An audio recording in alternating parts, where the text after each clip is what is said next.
Shalom, hi. I'm Chazan David Propus, member of the Cantor's Assembly, past president of the Cantor's Assembly, and I have the honor of interviewing an incredible Chazan, an incredible Cantor, Chazan Irving Dean, who I've known personally for close over 30 years. First of all, Irving, hi, how are you? Nice to see you again. You're looking great. You're looking great. Thank you. So are you. Best place to start is at the beginning. Maybe you could give us a little background of your childhood, of where you grew up, and your Jewish education. So why don't we start there? My father was a chassid, and I was living on the Lower East Side of Manhattan. And I started to go to a yeshiva, which was right next door to the Hasidic Stiebel, and it was called the Shlomo Kluger Yeshiva. I began there when I was about 5 years old. Later on, we moved towards the East River, the Lower East Side of Manhattan, a low-income place, and my father found an apartment on the 5th floor walk up. No elevators in those days.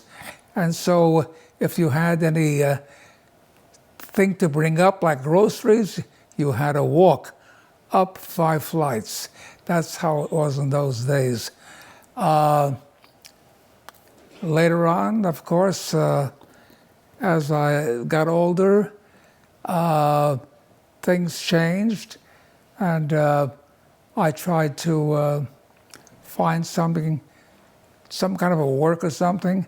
I ended up singing in the choir of the famous Romanian shul on the Lower East Side on Rivington Street, where they had push carts on the bottom with fruits and vegetables and all kinds of stuff. That was a long, long time ago. But we were the yearly choir. There was no yearly cantor, because that place was very popular, and any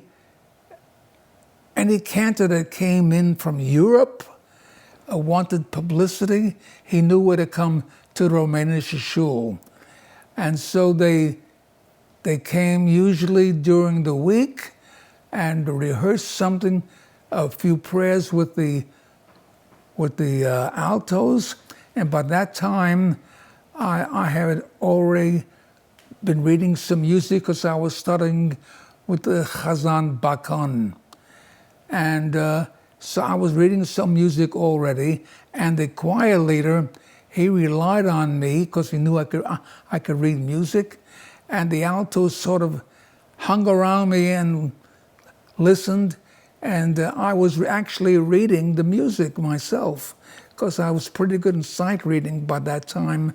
I was almost 8 years old at the time, and I was working over a year with Chazan Bakon. Can you tell me some of the visiting Chazanim that you sang for while at the Romanian shul? Do you remember any of those famous Chazanim? Moshe Oisha, who everybody knows, was an actor in Europe.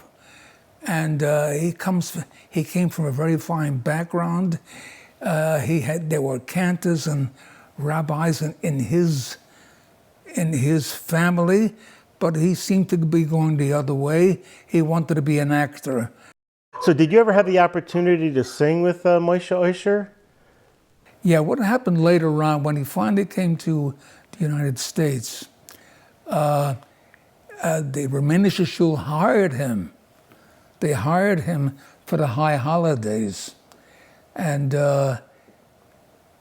when I was a kid, I was still with the altos at the time, and Moshe Oisha came in, and he did slichot, and he did the high holidays, and maybe Sukkot. I don't recall about that Sukkot at all, but when he sang in the Romanian shul. Of course, there were no microphones, nothing like that, because it's an Orthodox synagogue. And when he actually sang some high notes, his voice was so strong that you could feel the windows were almost vibrating out there. That's how strong his voice was. I'll tell you something, when he davened slichot, and he began with Asherei Yoshevei V'Yisarecho Ad Yalalu Chosela. It was real nusach. It was real wonderful. I was listening. I was amazed. Listening. Can only imagine. I mean, now you also participated in many weddings as a kid. I know we have that in common. We were both Vimale boys. You know, my nephew is Cantor Bernie Dienstag. He's a member of the Kansas Assembly. He's retired and living right now in Florida. He would come down the aisle with a white robe, and I was under a chuppah. And towards the end of the wedding ceremony, we sang Vimale. You know, he said Vima. I would say Vimale. Can we try that? So how about if I play Bernie, you play yourself, okay? If I do Vimale, you would sing. Yeah, I was saying Vimale. Mishalosayenu. It's fantastic. Of course, back then, we wouldn't sing it in that tone. We'd be doing Vimale. But I'm not going to ask you to sing that high. Wrong key for me. That is great. So tell me a little bit about your yeshiva days. So you were singing in the Romanian shul, and tell us a little bit more about your Judaic upbringing in the yeshiva. You started in a very young age, right? The choir leader that we had was a good, very, very fine musician, but he always smelled from liquor, and he was always drinking something, and he knew that at these rich weddings that they hired him to do, you know, the choir with an orchestra, by the way. Wow! And he knew that these rich weddings, he can come early. There's a big buffet out there, and schnapps was available all the time, and that's what he wanted, you know. And so we had a male choir only, never had any women. And there was one guy who imitated a woman's voice, like he was a woman actually. And you if you turned your face, you wouldn't know that it's a man. That's how he sang. He was what they call a false falsetto, you know. And so the choir leader, right before the begin, he had an orchestra right next to the choir, and everybody had the music. And so right before they started the whole thing, he went back to the table, got another drink, you know, the choir leader. That's how he was. And so he was a very angry guy most of the time. He was angry all the time, but he was a good musician. Well, anyhow, here we go. We were singing Lewandowski's Matovu. Everybody who knows Lewandowski's Matovu, they say, and when it got to the words, Mishknotecha Yisrael, so this soprano is supposed to sing it. Well, lo and behold, he had a sore throat that night. And he's the only one who can sing that. Mishknotecha Yisrael. Well, he had a sore throat. He had a sore throat. He couldn't reach that note. So when it got to that note, instead of singing Mishno Secha Yisra, well, he said Mishno Secha Yisra, and he whistled it real loud. and so when he whistled it real loud, the altos broke out laughing. The band broke out laughing. People in the audience turned around and they started to laugh. And the quality was so angry, he took his tuning fork and he threw it at the soprano. He threw it at him and hollered some ugly, dirty words at him real loud. When people were listening to this, and he says, "What are you doing over there? What are you?" He says, no voice. So he said, "Okay, let's go sing the next song. What's the next song? What's next? Let's sing the next song." And so the people were absolutely laughing, and so we started to sing the other song. He was so angry, and I'll never forget that night as long as I live, because I was there watching the whole thing, laughing. I couldn't stop laughing. I was still working with Chazan Bakan all this time while I was going to the RJJ Yeshiva. RJJ is Rabbi Jacob Joseph School. A lot of people went there. The people that I know went to that particular school, and I'll tell you something. It was rough going to yeshiva in those days, because they were teaching in the old-fashioned way, and the principal didn't like any kid that came late in the morning to school. So he had monitors set up. He said, if someone walks in 1 minute after 9 o'clock, don't let him go to class. He's got to come into my office.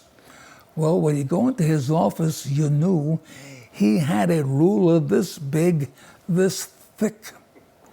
And he said, stick your hand out. And he whack it. I mean, and we were scared stiff, but that's because it was pretty thick. I lived 8-10 blocks from the school. I made sure I got up early enough to go there so I don't get killed, Right, and they talk about the nuns. So you had I know your father was a chassid. You came from the following of the Melitzer Rebbe. I was the youngest child, and I was born in the United States in 1922.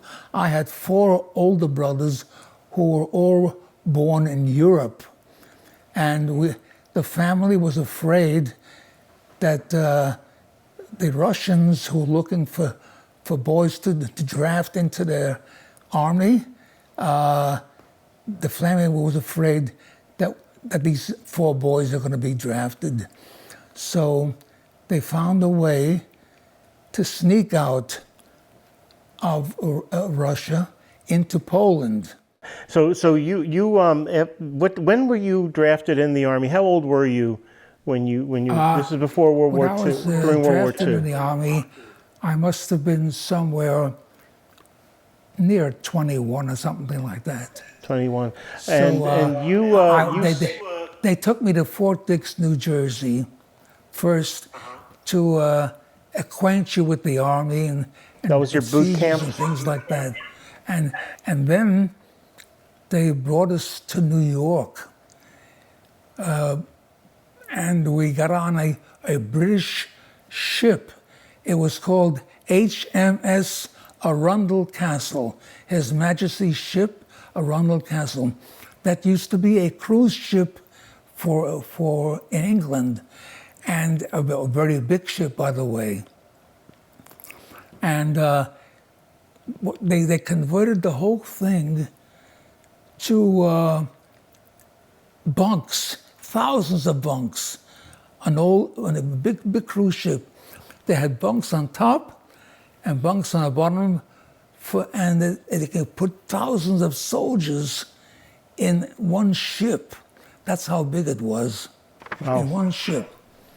Well, we stayed anchored to the near the Hudson River and the Lower East Side, and I could see from where I am, it was my hometown, of course, I can see the big clock on 14th Street.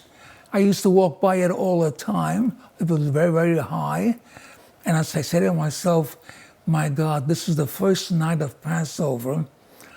Here I am, and now it'll be the first time I ever left my house for Passover. I always had my own Seder. Finally, after three days anchored with the MPs all over the place, no one can get on, no one can get off, everything's top secret. We had a pretty good idea of going to Europe. We didn't know where. They didn't tell us anything about Normandy, nothing like that. On the way, as we left at dawn, and we passed the Statue of Liberty, okay? And this is the first night of Passover, mind you. Past the Statue of Liberty, and we thought we're all alone on the ocean and heading for someplace, maybe Europe. We never heard the word Normandy before. We didn't know from nothing. Finally, in the morning, when they got a little light, we look outside, and there are hundreds of ships, hundreds of American ships, Canadian ships, battleships, destroyers, protecting many convoys that started out. The boys that were in the on the boat, actually. Sure enough, on the ship, they said, "We are going to a place called Normandy." Okay? And luckily, I was in the artillery. Because I was in the artillery, and we had these big howitzer guns, these big cannons. Each projectile weighed 200 pounds. That's how big that cannon was. And so we knew we can't get on first. The infantry has to get on first and make some room for us so we can get on. So we ended up, everybody knows about Omaha. The first day, everybody saw those guys getting killed on the first day. They didn't want us to go there with our big guns because we couldn't do anything at that time. So they took us further down the beach, which was called Utah. It's the same beach, but it's a little further down. So we were in Utah. Infantry was in Omaha, and as ever you know, a lot of people got killed on that first day. Finally, our Air Force came and bombed these guys, the Germans who were dug in the cliffs with their big guns. They were shooting at the water.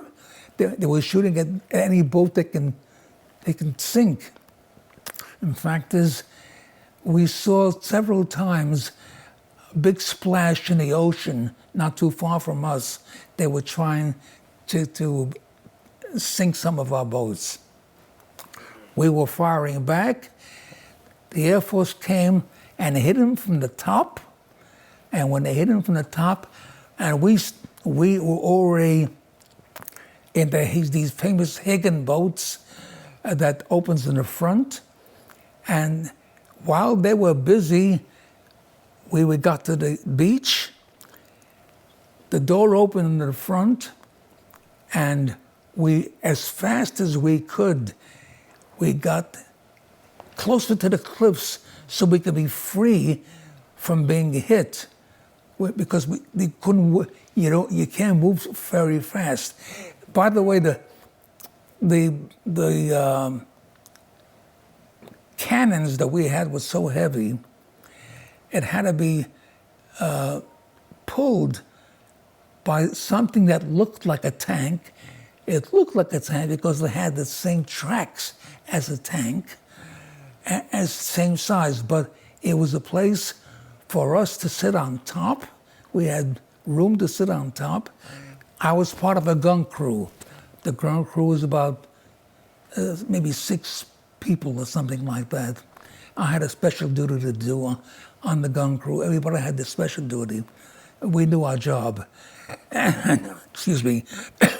And then when we got to the cliffs, though our MPs were already working already, they showed us where to go. They told us go up this dirt road. So the tracks pulled us to the dirt road, and a terrible thing happened over there. As we got closer to Saint-Lô, we were bombing Saint-Lô. Saint-Lô was like the headquarters for the Germans in the Normandy area. And when they were very, very high, and we were very, very low. It took us time to get them. We hit them from the bottom, and our Air Force hit them from the top. Finally, they couldn't take it anymore. They began retreating. They left everything over there, began retreating. And so it was easier for us to move up higher, because they were higher and much higher than we were. We got up very high, and the MPs were already there, and they told us where to go. They told us to go up this dirt road over here. So our M4, it's called an M4, which was dragging the cannons. We were sitting on the top, and we're going up this dirt road. And as we're going up the dirt road, we smelled something awful. I mean, awful. Our fighter bombers in those days, it was the P-38 and P-47. These were our fighter guys. They were diving on these German convoys who were trying to bring supplies to their soldiers, and they kept bombing the convoys, and so they couldn't. There's nothing they could do. So they grabbed horses from the side, and the horses started to drag these cannons. Well, everybody then got killed. And so they kept retreating. We pursued after them, and finally, we ended up. By the way, we went through Cologne in Germany. Cologne is a place where there were miners, coal miners over there, and when they came up, they had showers, hundreds of showers. The army knew this. The army took over the showers, and let our boys take showers. This is the first time I had a shower. The first time I had an actual shower, because until then, they give you rags and they say, wipe yourself around as much as you could. Keep yourself clean, because there's no showers around here, Thank you for your service to this country. Really appreciate it. If we could move forward after the war and you came back to New York, and I remember you continued your cantorial studies with Cantor Yeshua Weiser, as well as a few others, I believe, but it was mainly Yeshua Weiser that did most of your cantorial training with? At that time, most of the time, I was working with Chazan Weiser, Joshua Weiser. He lived someplace in Brooklyn, and if those who are familiar with his books know that he knew his nusach pretty well. A great musician, and he was teaching both music and the chazanut at the same time. And I recall one time I was in his house, and he had sat me down by a table and gave me a music manuscript with a pencil, and he walked up and down and he sang a melody. He says, you know what, let's do 3 flats today. 3 flats. So, okay. So I put down the B flat, the E flat, the A flat. Okay. I put it down. And he starts walking down, and he is making up a melody as he goes along. I never heard this melody before. He says, write it. So I say, would you please sing it one more time? He sings it. So I'm hearing 1, 2, 3, 1, 2, 3, 1, 2, 3. It's a waltz. It's a waltz. So I put down 3/4. You know, it's a waltz. He says, listen again. 1, 2, 3, 1, 2, 3, 1, 2, 3, 1, 2, 3. I say, oh, 1, 2, 3, 1, 6, 8. He says, he says. Yeah, so you definitely had your musicianship that's the way he tool was teaching beautifully. Yeah, actually, Irving, you have always been a consummate musician, which I always adored and really looked up to you for, because not only did you have just a beautiful, clear baritone voice, but your musicianship and your sight reading skills have always been phenomenal. I really appreciated that. Let's move on to where was your first pulpit? I'll tell you what happened. Things happened by accident. There was a man who was on a business trip with his wife. He had contacted someone, and someone came to me and said, Cantor, you don't have a yearly position, do you? I said, no. He said, would you like to take a position out of town? Well, when you're in New York, out of town means Philadelphia, Connecticut, New Jersey, something like that. I said, well, you know, I can go to one of those places. And Millie, my wife, she said, well, yeah, as long as we're close to New York, don't forget where New York is. Our whole family is there. So he says, no, it's not New York. Where would it be? Out of town. This man comes from San Antonio, Texas. That's really out of town. Yeah, San Antonio, Texas. I say to her, I said to him, what are you talking about? He says, well, he lives in San Antonio, Texas. And by the way, he was told by his president, when you go on your business trip, I'm going to give you permission to find the right cantor for our synagogue. So somehow they contacted me, and we met in a hotel near WEVD, not far from there, in the Times Square area. The hotel used to be called Hotel Taft. The name has changed, of I I went to see him in the hotel and visit him there. And I walked in. Here is a man and his wife. He's speaking with a very thick Yiddish accent. Yiddish accent. And I'm saying to myself, Yiddish accent, and he lives in San Antonio, Texas. So we start talking to each other, and I say to him, I heard of Houston, I heard of Dallas, with all the pictures we've seen, but San Antonio, never heard of. It's a small town, isn't it? He said, it used to be a small town, no more. He said, it's a pretty good size right now. And I say to him,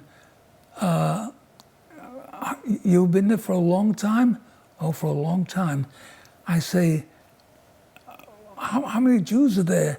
He says, well, I'll tell you right now, we have 3 synagogues, Orthodox, Conservative, and Reformed. He said, 3 synagogues in that little town? He said, yeah. He said, the Orthodox synagogue is really Orthodox?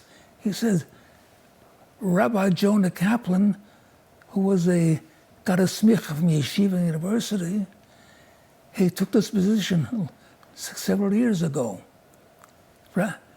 So we got a guy has smicha from Yeshiva University. I said, wow. So I finally, I talked to Millie on the side. I said, it sounds very good, but you never know. And I'll daven for the holidays, and Rosh Hashanah, Yom Kippur, maybe Sukkot, and after that we'll discuss further what you want to do. We understand your position. You're not too sure about this. Okay. So I made a deal with them that I'll stay there for Rosh Hashanah, Yom Kippur, and Sukkot, and so forth. It was okay with me, okay with Millie. She said, we'll see, we'll talk about it after we get through. Okay. When we got through with the whole davening, they said,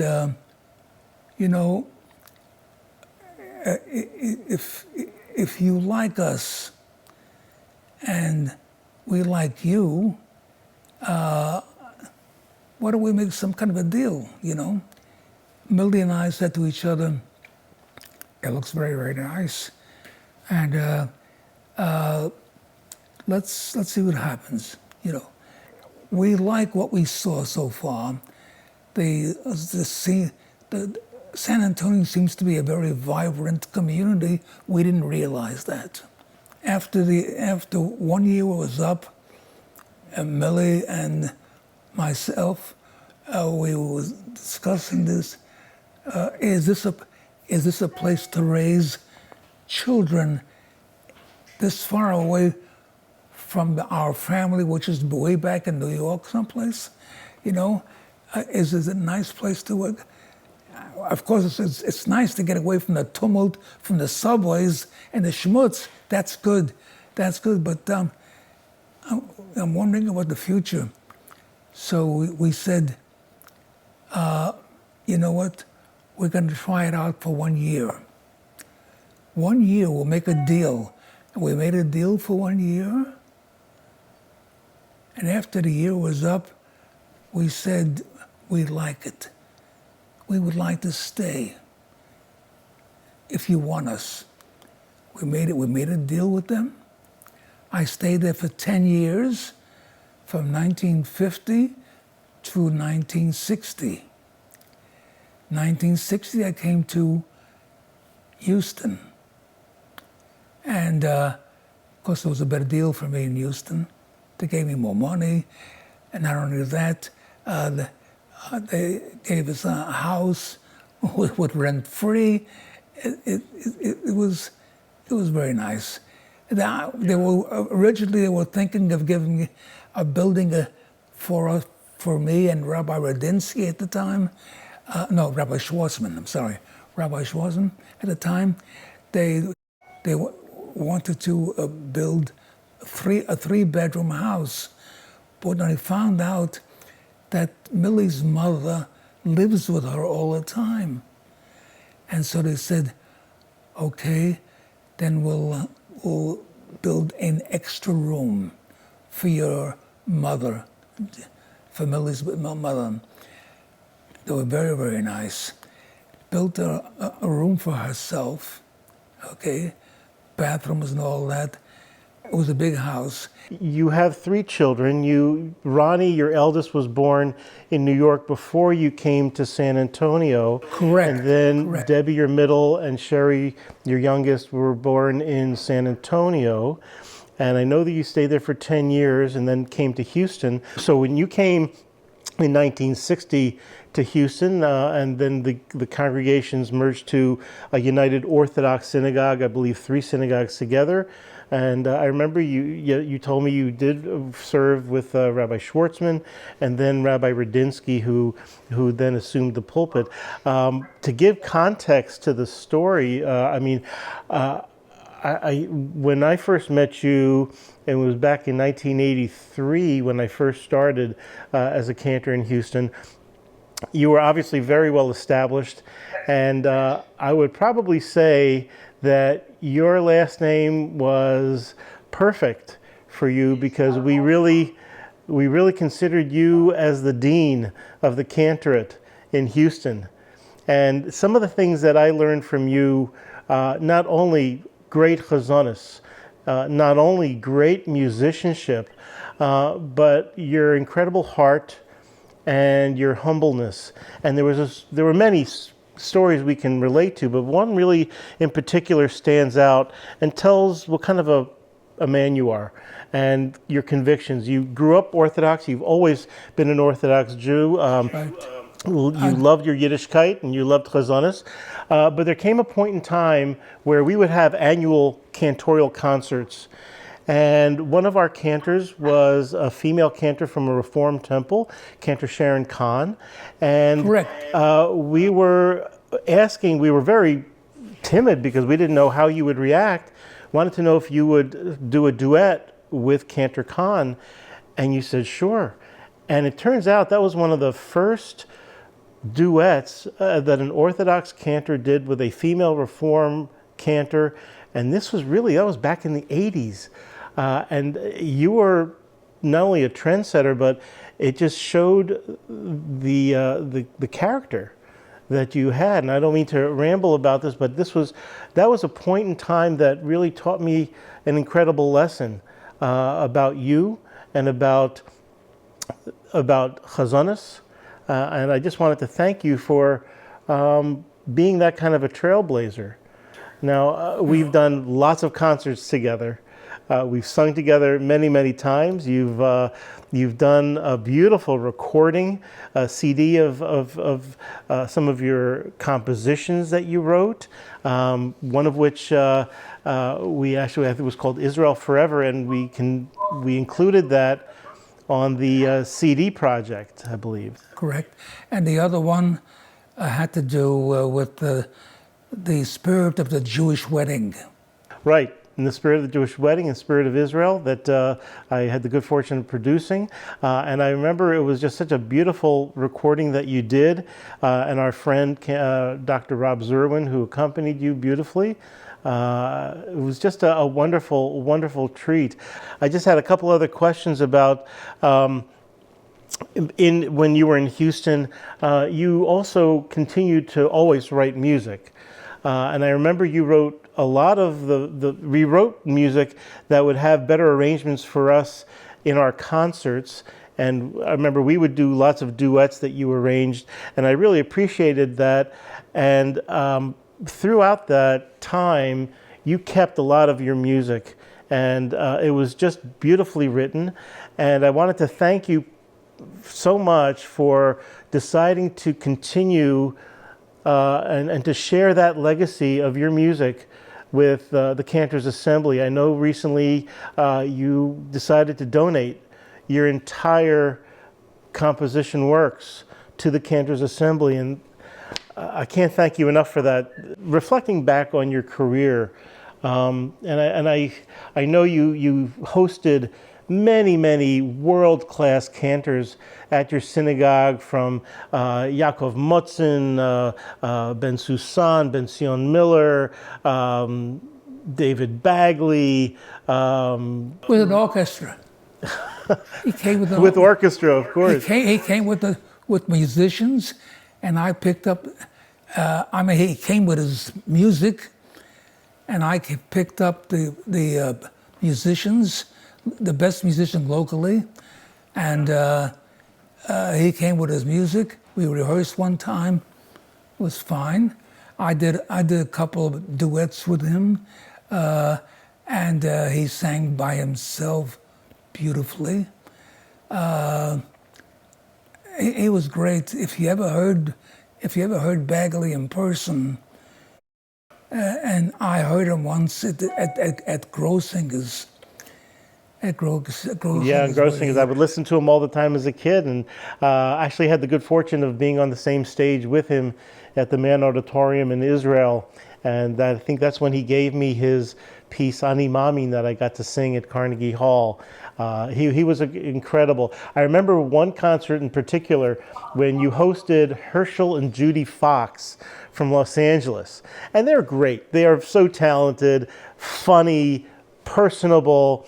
But I see the accompanist is not a local accompanist, but he's not just any accompanist. It was Michael Isaacson, who is a world-class conductor, a world-class composer. I mean, some of his pieces are so set in so many of our liturgy, and here I see him accompanying them at your shul on an upright piano. It floored me. I mean, I'm saying only Irving Dean could get a world-class orchestra composer to accompany a cantorial concert. I don't know how you arranged that, but it was quite amazing. I'm still the emeritus today of United Orthodox Synagogue. Today. And you have, this cantorial career you've had spans, 75 years now, right? Yeah, I've been writing since my around 24 to 25 years old. I've been writing music for myself mostly. Never thought anybody would ever see it. I just wrote it for myself. And then when I had a choir for about 4 or 5 years, I started to do a little bit of arranging. I'm not really a great arranger, but I did what I could to make things sound good. The congregation should pick up the melodies, and the choir kept repeating the same melodies. So after a while, the congregation knew the words, and they used to sing along with us all the time, you know. So that's what I wanted, really, basically. I wanted everybody to join in together and to sing. I didn't want people sitting like this, entertain me. I didn't want that. I want them to sing along, you know. I did what I could, you know. You know, and that was the beauty that I saw in your compositions. You always had this singable refrain for the congregation to sing with you, which is so important, especially in music today, in Jewish music today. We always try to find that. And you were doing this years and years ago before it was even fashionable.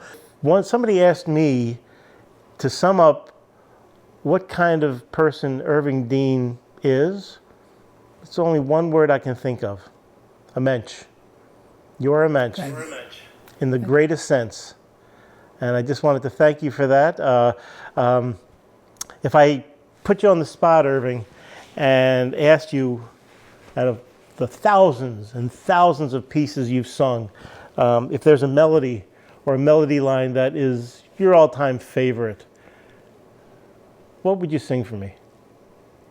Favorite that we said you and I sang together? No, what your favorite? I know we sang a lot of stuff together, but I want to know what your most favorite melody, tune, song, prayer, whichever. I'll tell you what. what comes into my mind is slichot. I had some kind of a connection to slichot. I don't know what it was, but I knew the nusach that's necessary for slichot, which was almost like davening for Rosh Hashanah. And when I sang slichot, I had in mind the Rosh Hashanah nusach in the background. And Einei chol elecha yisaberu v'hatonu sein lahem esachelam beyito poseach es yadecha poseach es yadecha u'mahasbiyah l'chol chai ratzon. The choir would hum a little bit something. I would sing, Tzadik, Tzadik Adonai Shem, b'chol devarav. That's that. Oh, it's lovely.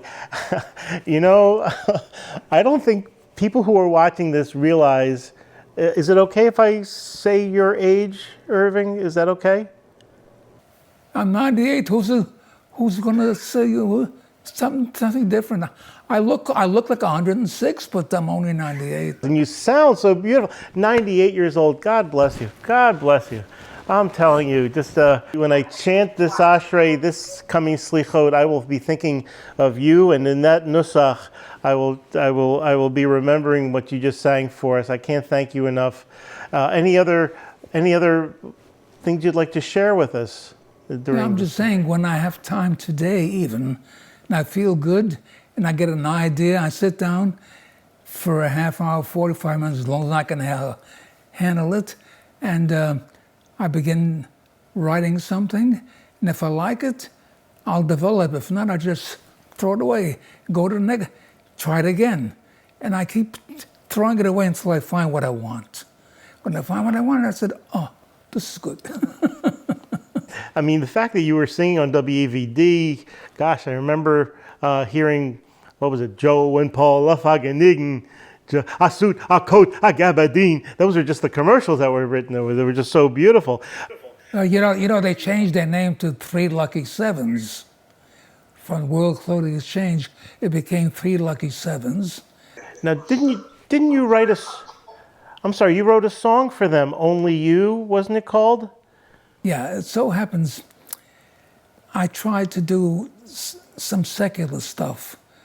I thought that, you know, I used to love the number Begin to Begin. It had a very nice movement to it. I loved it. And so I had a melody that went similar to that.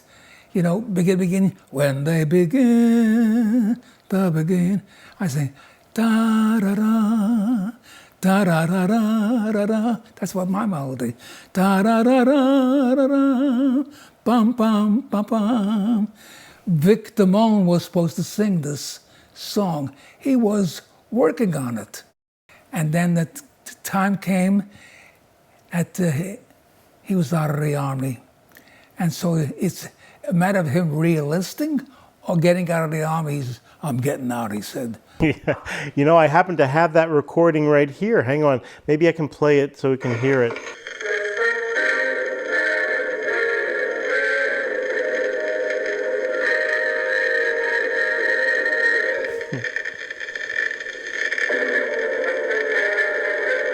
This was your song, right? This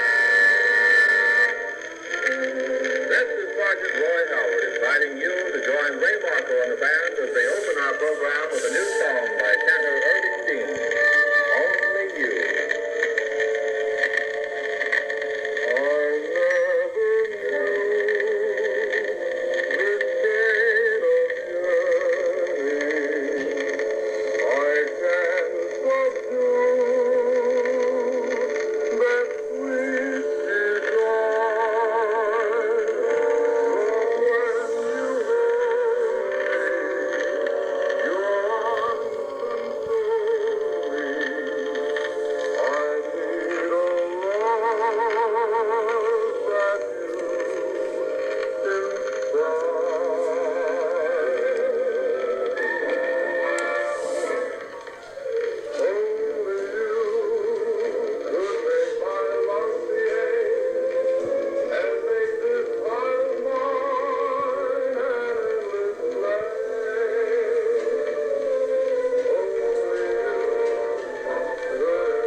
That's beautiful. That's beautiful, Irving. Great. I didn't know you got the Silver Star. That's what he said also on the broadcast. just amazing. You also talked. We touched upon Ursula Rosenblatt earlier, and I remember the story that Debbie related to me, that while in Seattle, she took you to Vancouver to visit a synagogue called Congregation Shaarei Tzedek, where their rabbi was the great-great-grandson of Ursula Rosenblatt. Tell us the story. The great-great-grandson of Ursula. In fact, his grandfather was an Orthodox rabbi in Baltimore.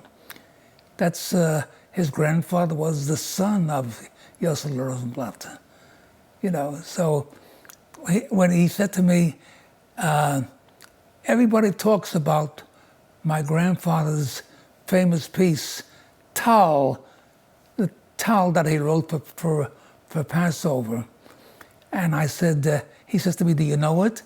I said, everybody knows it, but we can't sing it. Who could sing it like Rosenblatt? Who could sing it like him? So he says, do you know it? I said, yeah, I know it, but I can't sing it. I said, Rabbi, I'm 95 years old. You could ask me to sing now? He said, let's sing. Don't worry about it. Let's sing. So he starts off singing, Tal, Tal. So I joined him. Tal, Ten, Liritzos, Artzach, Shisenu, Veracha, Veracha, Beditzach, Rav Dagan, V'sirosh, Behaferitzach, Komem, Komem, Komem, Komem, Komem, Komem, Bo Chetzach, Bo Chetzach, B'tah. Beautiful, beautiful. One of my favorites too. Guess what I just found? I found the video of you singing that with Rabbi Andrew Rosenblatt doing Tal. Let me see if it comes out here. Tal, Tal, Tal, Tein, Litzos, Arza, Shisenu, Veracha, Veracha, Beditza, Rav Dagan, B'sirosh, Behaferitzach, Komem, Komem, Komem, Komem, Komem, Komem, Bochetzach, B'tah. I'm afraid my audition for the choir is not holding up to standard. Later on he sang, Tal Yasis, Yasis Soforim, Tayim b'modecha, muvchorim, Chanunecha, Chalitz, mimazgerim, Chanunecha, oivei Chalitz, mimazgerim, Zimronanim,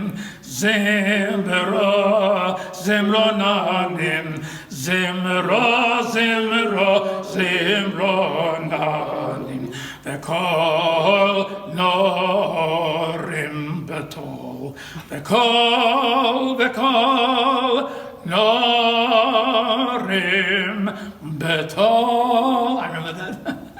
Wow. Oh, just amazing. I couldn't reach the bottom just notes. Amazing. I can't reach the top notes. I can't reach the bottom notes. That's what happens when you get old. Well, you still got it, Irving. You still got it. I want to thank you so much. Thank you so much for taking the time to do this. I want you to keep writing, keep composing, keep singing, because I'll tell you the truth, It's the music that keeps us going. We love our Yiddishkeit, but the music transforms us. So you are pure testament to that, and the power of music is running through your veins, and I can see it, I can feel it. What can I tell you? I love you.